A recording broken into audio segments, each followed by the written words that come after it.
की। जरा जोरदार जयकारा लगाए समाज का दान। बोले दुलादेव महाराज की जय। बोले भोले बाबा की जय। शंकर भगवान की जय। आज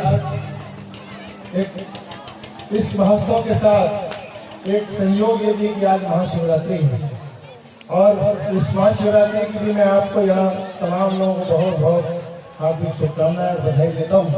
और ये संयोग जो है निश्चित रूप से दोनों ही दिन हमारे लिए बड़े महत्वपूर्ण हैं।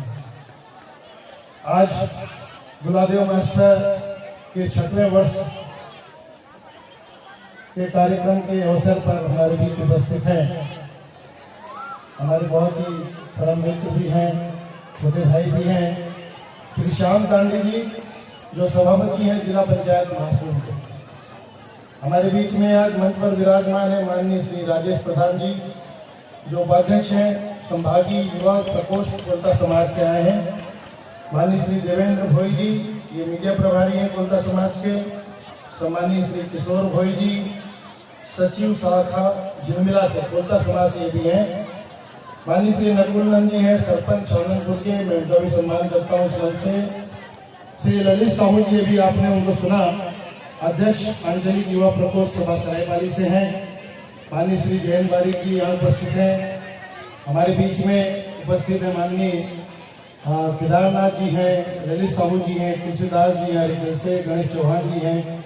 हमारे सबसे बुजुर्ग इस समाज के जो संरक्षक श्री DR कराटे जी हैं, श्री महंगूलाल चौहान जी हैं। और अंत में मैं छत्तीसगढ़ चौहान सेना के अध्यक्ष और निरंतर चौहान समाज को आगे बढ़ाने में, चौहान समाज को दिशा देने में अथक निरंतर इस समाज को आगे बढ़ाने का काम करने वाली हमारे बीच में हमारी बहन श्रीमती चातुरी नंद जी, एक बार जोरदार ताली से उनका स्वागत।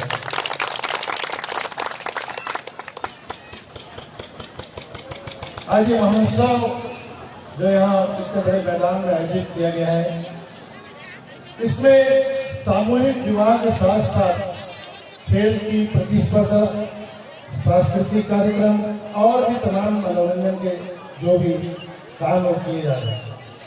केवल समाज में किसी एक विशेष मकसद को लेकर अगर अपन काम करते हैं तो हम वहीं तक सीमित हो जाते हैं। ये जो मकसद है कि पूरे समाज को, उनकी प्रतिभाओं को, जिसमें जैसी प्रतिभा है, देखिए हर व्यक्ति में कुछ न कुछ गुण होता है। बहुत कम लोग होते हैं जिसमें सब गुण होते हैं, परंतु हर व्यक्ति में कहीं न कहीं ईश्वर ने एक न एक गुण जरूर दिया है। सिर्फ बात ये रहती है कि उनको हमको कैसे निखारना है, हमें कैसे उसको आगे बढ़ाना है। तो ऐसे आयोजन में जहाँ पे की खेल की स्पर्धा हो, सांस्कृतिक कार्यक्रम हो, गायन हो, रामचरितमानस का पाठ हो, ऐसी कई प्रतिभाएं जो हैं जो छुपी हुई हैं, ऐसे आयोजन के माध्यम से निकल कर उभर कर सामने आती है। अभी जैसे श्याम तांडी जी बोल रहे थे कि हमारा समाज पिछड़ा हुआ समाज है। इस समाज में मैं भी ये समझता हूँ कि आज सबसे बड़ी आवश्यकता है कि हमको पढ़ाई के क्षेत्र में आगे जाना है। पढ़ने के लिए हमको बच्चों को आगे बढ़ाना है और जब हम पढ़ेंगे तो निश्चित रूप से जब आगे बढ़ेंगे विभिन्न बड़े पदों पर IAS, IPS, पुलिस के, आपके रेवेन्यू के, ऐसे पदों पर जब जाएंगे तो निश्चित रूप से वो समाज आगे बढ़ेगा, विकसित होगा। आज इस कार्यक्रम में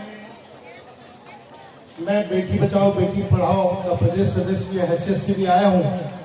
तो एक बात मैं निश्चित रूप से कहना चाहूंगा कि बेटी है तो कल है।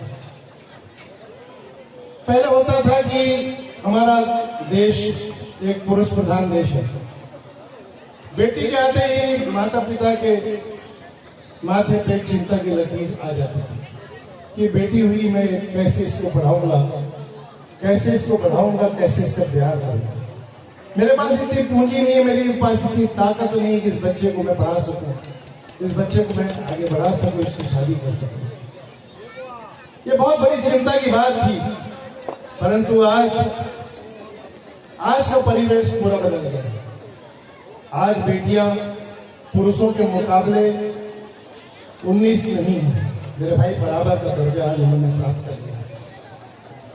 बेटी को पढ़ाना है, आगे बढ़ाना है, तो जिस दिन ये बेटी आगे बढ़ जाएगी और जब ये आत्मनिर्भर हो जाएगी तो आपको उसके विवाह की चिंता भी नहीं होगी।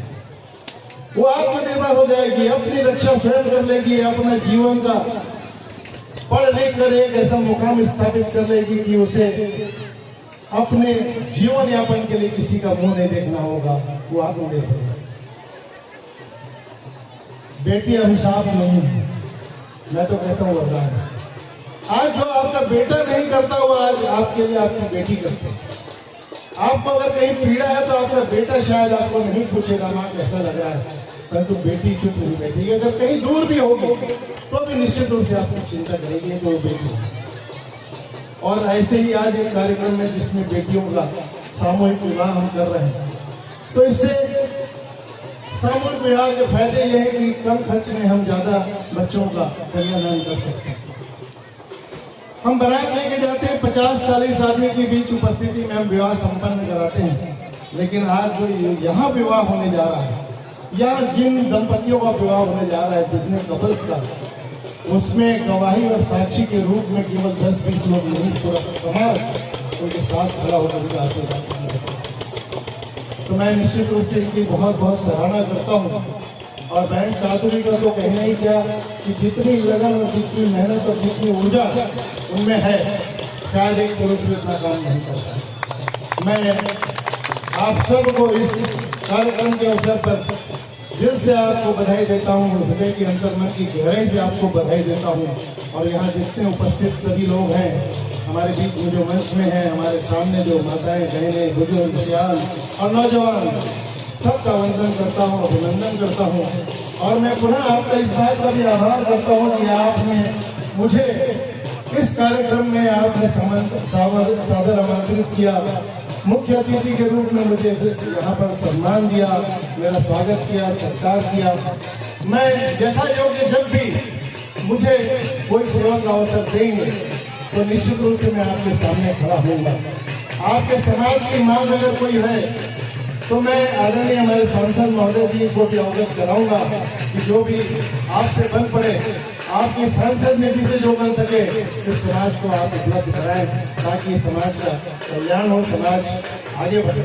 और विशेष रूप से एक बार फिर कहना चाह रहा हूँ, उसी बात को दोहराना चाह रहा हूँ कि हमें पढ़ाई की ओर अग्रसर होना है। हमारा समाज जब पढ़ेगा तो आगे बढ़ेगा, समाज जब पढ़ता है तभी आगे बढ़ता है।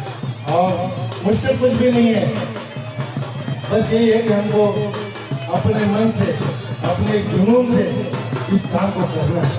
नामुमकिन कुछ भी नहीं होता है। जब हम ठान लेते हैं कि मैं करना तो निश्चित रूप से होगा। पूरा एक बार बहुत बहुत बधाई और बहुत बहुत धन्यवाद के साथ आपकी बात को समाप्त करता हूँ।